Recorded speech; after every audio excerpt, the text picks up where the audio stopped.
আগে যেমন ডায়মন্ড খুঁজে পাওয়াটা খুব রেয়ার একটা ব্যাপার ছিল, এখন একটা কুমারী মেয়ে খুঁজে পাওয়াটা রেয়ার ব্যাপার হয়ে গেছে। বিয়ে তো করেন নাই, করতে যান সামনে, আর যারা করেছেন তারা তো আমার কথা বুঝবেন যে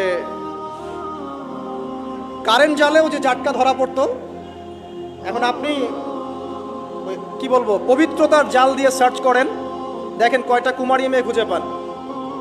স্কুল কলেজের মেয়েরাও এখন কুমারী নাই, স্কুল কলেজের মেয়েরাও এখন কুমারী নাই, অনেকেই নাই, ইল্লা মাশাআল্লাহ।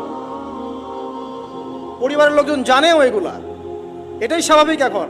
আর যদি মাশাআল্লাহ এই যুগের কোনো দিনদার ক্যাটরিনা কাইফ ভাগ্যে জোটে, তাহলে তার পিছনেই সারা জীবন চলে যাবে।